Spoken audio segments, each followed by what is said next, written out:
Livro Paramahansa Yogananda. A autobiografia de um yogi contemporâneo. Capítulo 24. Eu me torno monge da Ordem dos Chauasmis.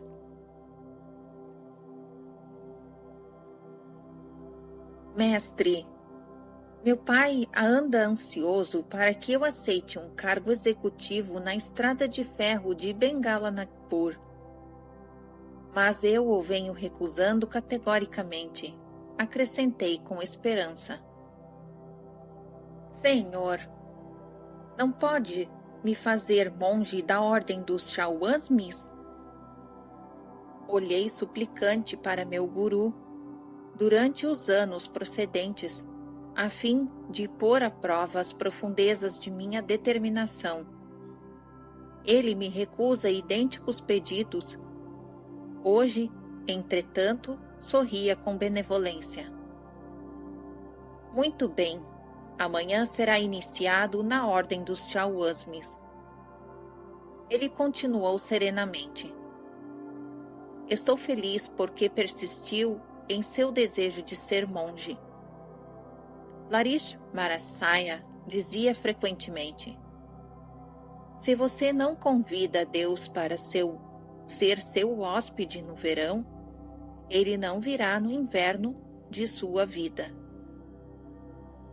Eu jamais poderia renunciar a meu desejo ardente de pertencer à Ordem dos Chauasmis, a qual pertence o meu querido mestre a quem reverencio. Sorri para ele com afeto imensurável. A solteira cuida das coisas que pertencem ao Senhor, de como é agradá-lo, mas o casado cuida das coisas do mundo e de como há de agradar a sua mulher. Observação 177. Este trecho escrito em Coríntios 7, versículos 32 e 33. Continuação da narrativa. Eu analisara a vida de muitos amigos meus que vieram a casar-se depois de um período de treinamento espiritual. Lançados ao oceano das responsabilidades mundanas, esqueceram suas resoluções de meditar profundamente. Relegar o Senhor em um lugar secundário em minha vida era para mim inconcebível. Observação 178. Quem oferece a Deus um lugar secundário, nenhum lugar oferece. Ruskin. Fim da observação. Continuação da narrativa. Tudo o que existe no cosmos a ele pertence, e sobre o homem ele esparze silenciosamente dons sobre dons, vida após vida. Só existe uma dádiva que o homem pode oferecer em troca: é o seu amor. E o homem tem o poder de retê-lo ou de entregá-lo. Ao desenvolver infinitos esforços para ocultar em mistério a sua presença nos átomos da criação, o Criador só poderia ter tido um motivo e uma delicadeza: que o homem o procurasse apenas de livre vontade.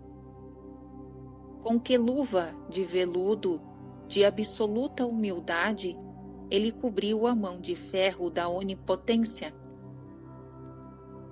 O dia seguinte foi um dos mais memoráveis de minha vida. Era uma ensolarada quinta-feira, lembro-me bem, em julho de 1914, algumas semanas depois de minha formatura na faculdade. No terraço interior de seu eremitério em Sarampore, o mestre submergiu um corte novo de seda branca numa tintura ocre, cor tradicional da Ordem dos Chauasmis. Depois que o tecido secou, meu guru modelou em pregas sobre meu corpo, como túnica de renunciante. Algum dia você irá ao Ocidente, onde se prefere a seda, disse ele. Simbolicamente escolhi a seda para seu hábito, em vez de algodão que costumávamos usar. Na Índia, onde os monges abraçam o ideal da pobreza, um chauasme vestido de seda é uma aparição incomum.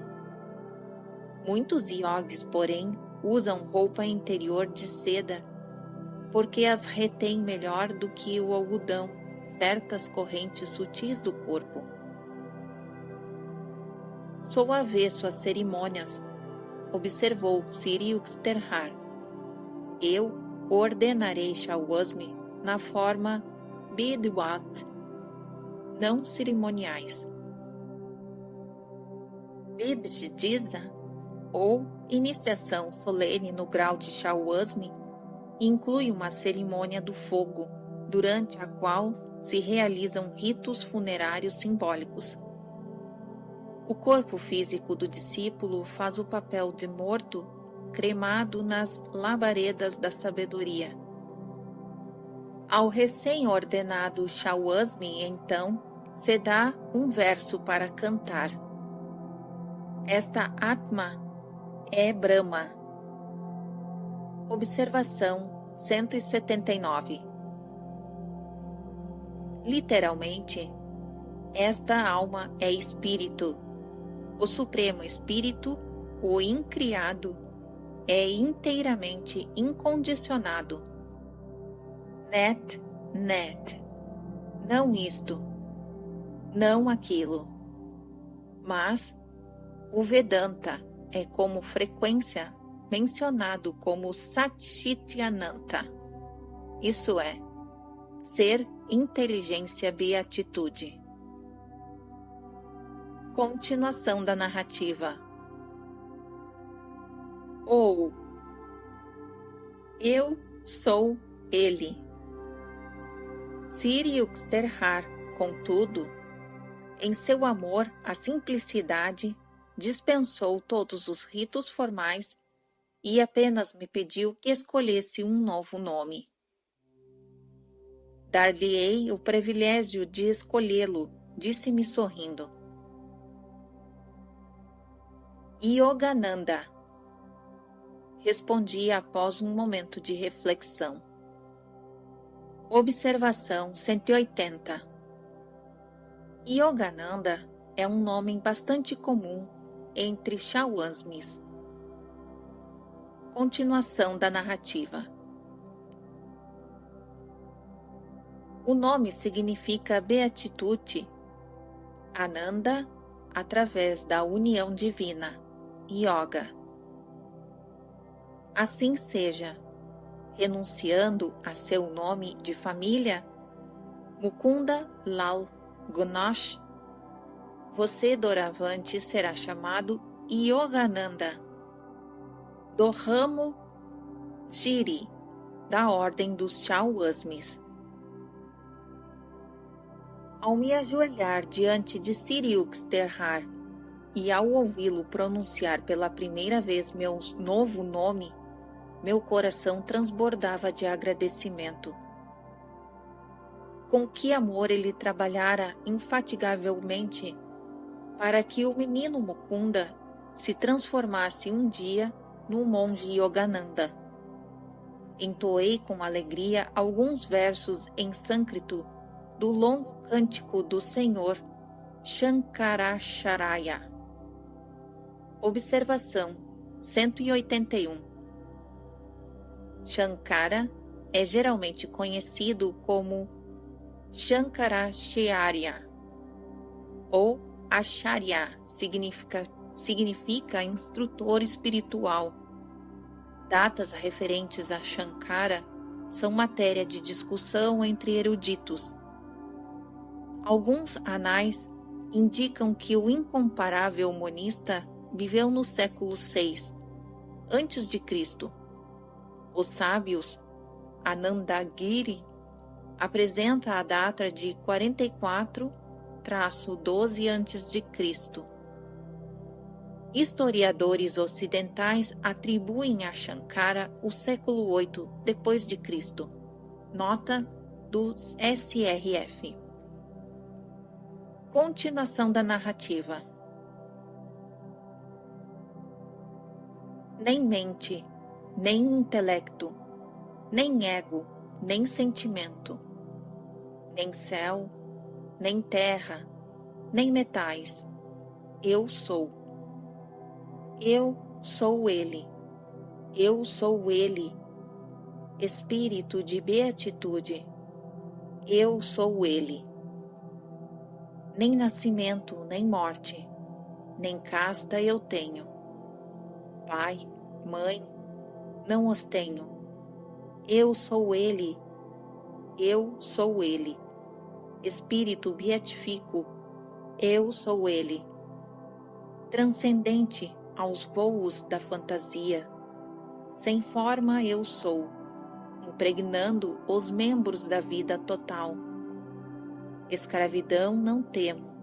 Sou livre, sempre livre. Eu sou Ele. Eu sou Ele.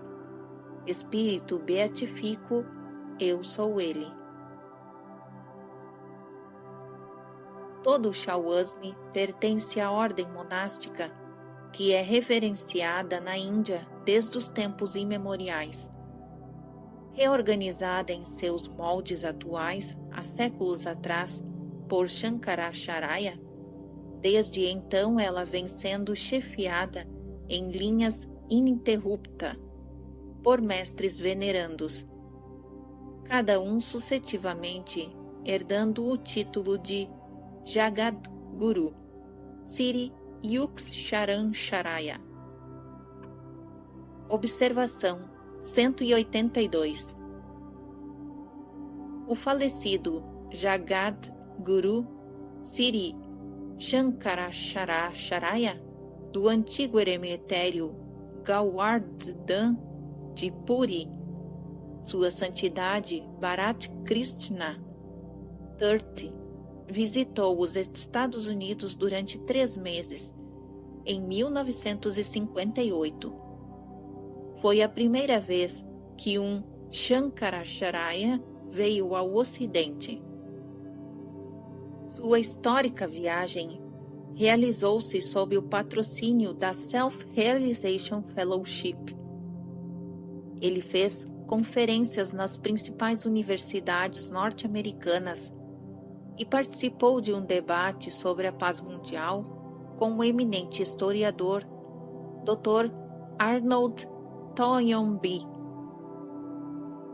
Em 1959, Sir Shankaracharya de Puri aceitou o convite de Sir Dayamata, presidente do SRF, para agir como um representante dos gurus das SRF-IS e dar a iniciação na ordem dos Shawasmis a 2 monges de Yogoda Satsanga. Ele dirigiu a cerimônia no templo de Sri Yuksthar, em ISS, em Puri. Estas são notas da Self-Realization Fellowship. Fim da observação 182. Continuação da narrativa. Muitos monges, talvez 1 milhão, constituem a ordem dos Shawasmis.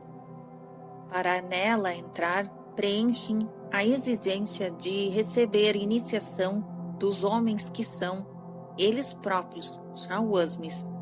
Assim, todos os monges da ordem de Shawasmi traçam sua linhagem espiritual a partir de um só guru, Ad, o primeiro, Shankaracharya. Professam votos de pobreza, desapego e posses, castidade e obediência ao chefe ou autoridade espiritual. Sob muitos aspectos, as ordens monásticas do cristianismo católico assemelham-se à ordem dos Shawasmis, cuja antiguidade é maior. Ao seu novo nome, um Shawasmi acresce uma palavra que indica um vínculo formal com uma das 10 subdivisões da ordem dos Shawasmis. Estes das Anarnis, ou designações junto ao nome, inclui a de Giri, montanha, ao qual Shawasmi Siri Yuxterhar Giri, e portanto eu próprio pertencemos. Entre os outros ramos encontram-se Sagar, mar, Bharat, terra, Puri, área, Sarawasti, sabedoria da natureza, Tirthi, lugar de peregrinação, e Aranya, floresta.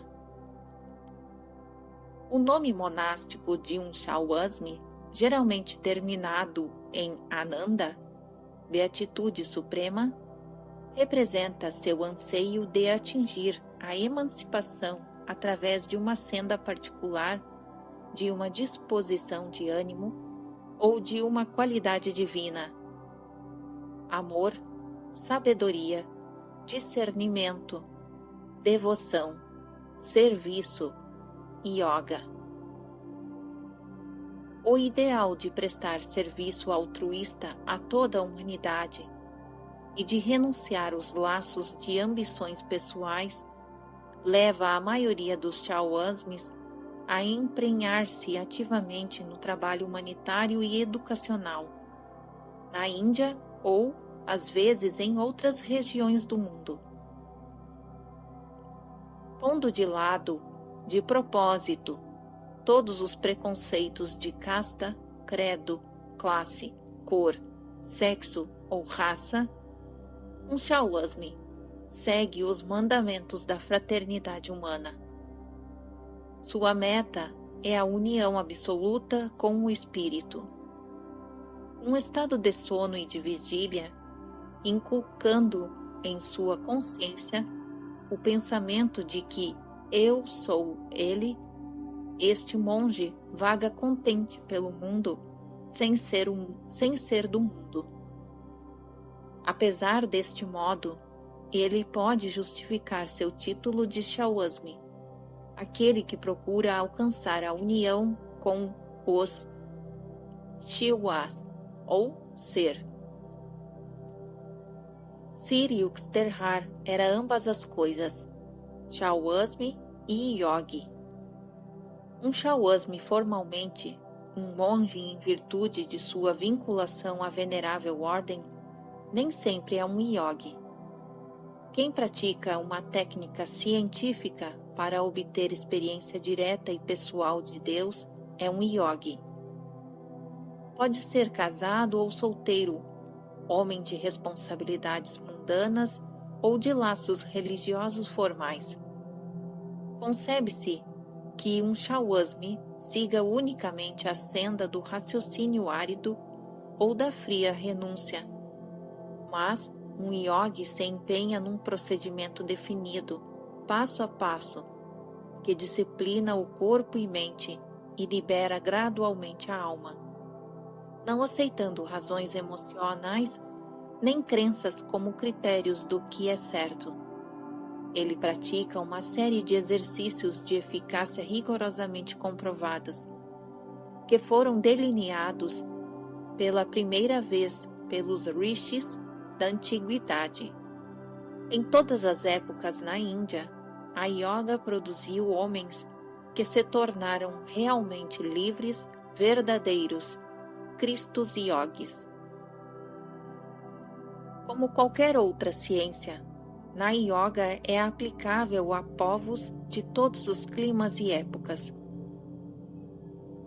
A teoria propalada por certos escritores ignorantes de que a yoga é perigosa, é imprópria para os ocidentais, é inteiramente falsa e, lamentavelmente, dissuadiu muitos estudantes sinceros que procuraram suas múltiplas bênçãos. Yoga é um método para restringir a turbulência natural dos pensamentos. Estes, se não forem dominados, impedem todos os homens imparcialmente em todas as terras de vislumbrarem sua verdadeira natureza, que é o espírito. Semelhante à luz curativa do sol, a yoga é benéfica tanto para os homens do Oriente como do Ocidente.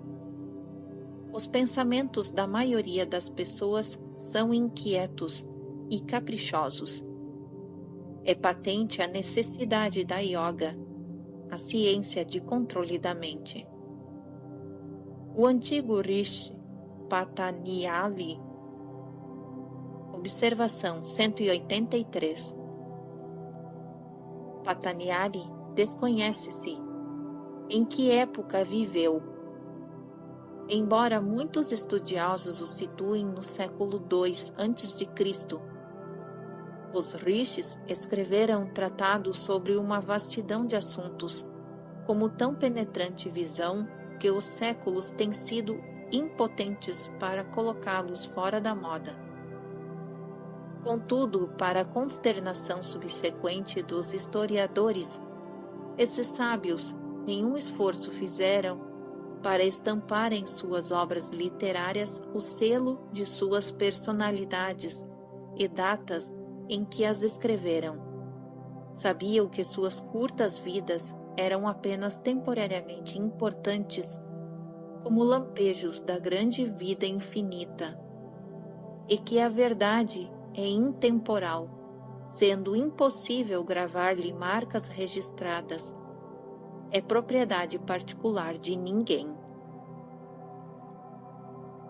Fim da observação 183. Continuação da narrativa. Então, como eu dizia, o antigo Rishi Patanjali define yoga como neutralização das ondas que se alternam na consciência. Observação 184.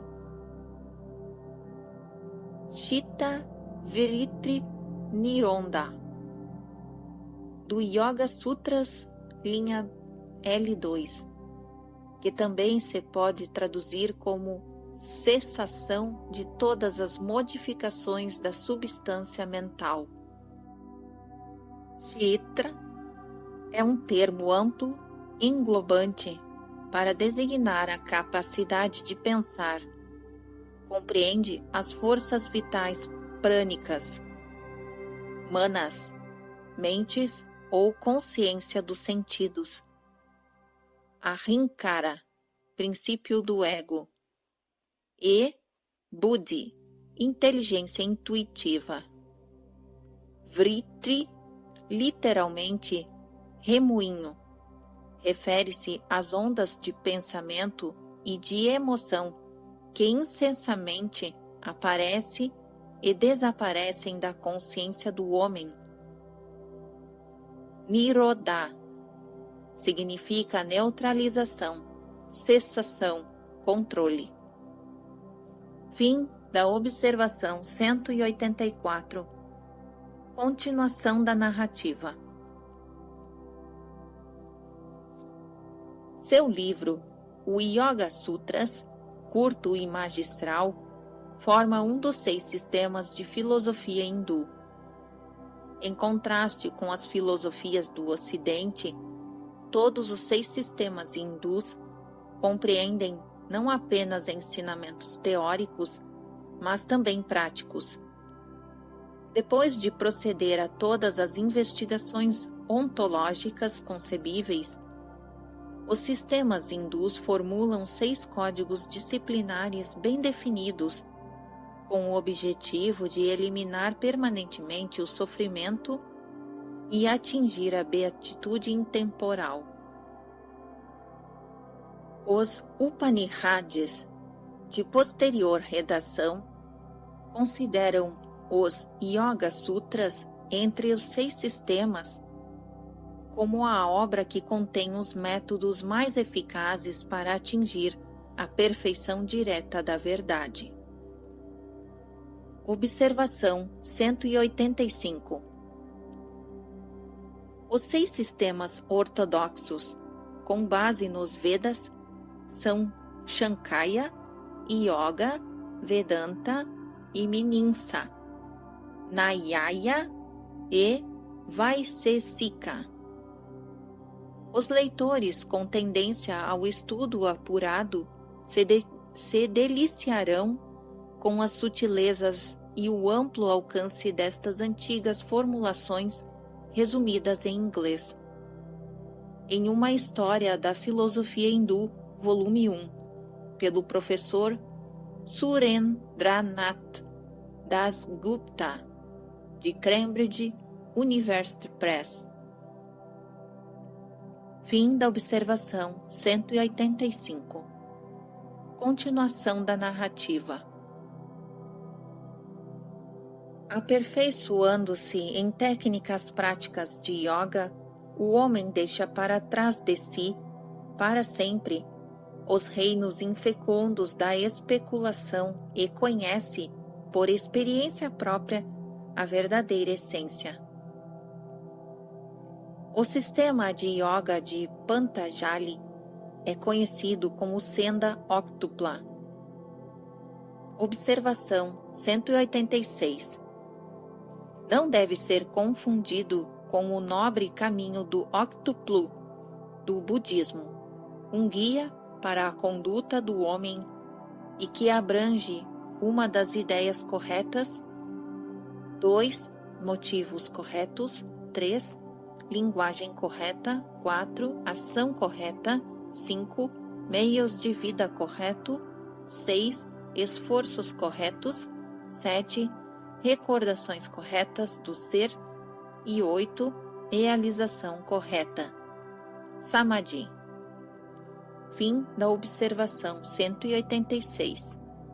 Continuação da narrativa. Então, os primeiros passos. Número 1. Yama, conduta moral.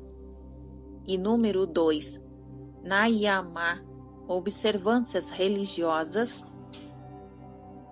Yama compreende evitar ofender ou prejudicar os outros, falar a verdade, não roubar, conservar a castidade e não ambicionar o que é alheio. As prescrições de Nayama são pureza de corpo e mente, contentamento em todas as circunstâncias, autodisciplina, estudo de si mesmo, contemplação e devoção a Deus e ao Guru. Os passos seguintes são: número 3. Asana, posição correta. A coluna vertebral deve manter-se ereta e o corpo firme em posição confortável para a meditação. Número 4. Pranayama, controle da prana, correntes vitais sutis. Número 5. Pratinayahara, retirar dos objetos exteriores os 5 sentidos, abstração. Os últimos passos são formas de yoga propriamente dita. Número 6. Dharana, concentração, manter a mente numa só ideia. Número 7. Dhyana, meditação. E número 8. Samadhi, experiência superconsciente. Esta senda octupla de yoga leva à meta final de Kaivalya, o absoluto, em que o yogi experimenta a verdade acima e além de toda a compreensão intelectual. Quem é maior? Pode perguntar a alguém. Um Shawasmi ou um yogi? Quando se atinge a unidade com Deus, desaparecem as distinções entre os vários caminhos. O Bhagavad Gita, entretanto, salienta que os métodos de yoga abrangem todas as sendas. Suas técnicas não se destinam apenas a certos tipos de temperamento, a minoria disposta a ingressar na vida monástica. Exige fidelidade, mas não a formalística. A ciência da yoga satisfaz uma necessidade universal e por isso exerce atração natural sobre todos os indivíduos. Um verdadeiro yogi pode permanecer no mundo cumprindo seus deveres. No mundo, ele se encontra semelhante à manteiga na água, nata batida e separada, e não como o leite facilmente diluível da humanidade indisciplinada. O cumprimento das responsabilidades mundanas não separa o homem necessariamente de Deus, desde que sua mente se mantenha desapegada dos desejos egoístas e desempenhe o seu papel na vida como um instrumento voluntário da divindade. Existe grande número de homens vivendo hoje na América e na Europa, ou em outros corpos não indianos, que, embora nunca tenham ouvido falar nos termos yogis e shawasmis, são todavia verdadeiros exemplos de ambos. Seu serviço desinteressado à humanidade, seu domínio de paixões e pensamentos, seu sincero amor a Deus, ou ainda seus grandes poderes de concentração, fazem deles, em certo sentido, yogis. Determinaram para si mesmos a meta da yoga, o autodomínio. Estes homens poderiam ascender às altitudes ainda maiores se lhes fossem ensinadas as ciências definidas da yoga, que possibilita o governo ainda mais consciente da mente e da vida do indivíduo. Certos escritores ocidentais compreenderam a yoga apenas superficialmente, mas aqueles que a criticaram nunca chegaram a praticá-la. Entre muitos tributos à yoga, baseados em reflexão, pode-se mencionar o Dr. Carl Gustav Jung, famoso psicólogo suíço. Observação 187. O Dr. Jung assistiu ao Congresso Hindu de Ciências em 1937 e recebeu um grau honorífico da Universidade de Calcutá. Fim da observação 187. Continuação da narrativa. Escreveu o Dr. Jung. Quando um método religioso se anuncia como científico, pode ter certeza de obter público no Ocidente. A yoga preenche essa expectativa. À parte o encanto da novidade e a fascinação por tudo o que é pouco compreendido, a yoga tem bons motivos para conseguir muitos adeptos. Oferece possibilidades de experiência controlável e assim satisfaz a necessidade científica de fatos. Além disso, em virtude de sua amplitude e profundeza, de sua idade venerável, de sua doutrina e método que abrangem todos os aspectos da vida, ela promete possibilidades nunca sonhadas. Toda prática religiosa ou filosófica pressupõe-se uma disciplina psicológica, isso é, um método de higiene mental. Os múltiplos processos puramente corporais da yoga. Observação 188. Dr. Jung refere-se aqui a Hatha Yoga, um ramo especializado em posições corporais e técnicas para promover a saúde e a longevidade. Hatha é útil e produz resultados físicos espetaculares, mas este ramo de yoga é pouco utilizado pelos yogis que buscam a libertação espiritual.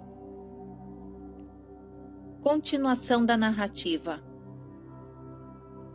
Compreendem também uma higiene fisiológica superior aos exercícios de ginástica e respiração comuns, desde que não é apenas mecanicistas e científica, mas é também filosófica.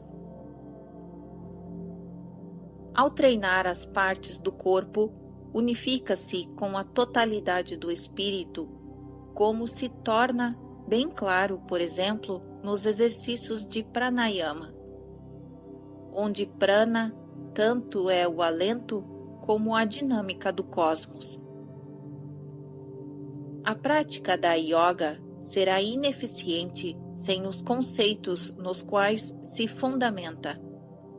Ela combina o físico e o espiritual de maneiras extraordinariamente completa. No Oriente, onde estas ideias e práticas se desenvolveram e onde, durante milhares de anos, uma tradição ininterrupta criou as necessárias bases espirituais, a yoga é, em minha opinião, o método apropriado e perfeito para fundir o corpo e mente, de modo a formarem uma unidade inquestionável. Esta unidade cria uma disposição psicológica que possibilita intuições transcendentes à consciência.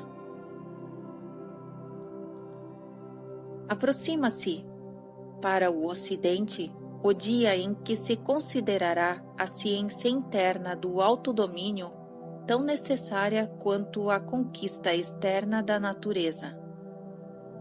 A idade atômica verá a mente do homem tornar-se sóbria e ampliada pela verdade, agora cientificamente indiscutível, de que a matéria é de fato energia concentrada.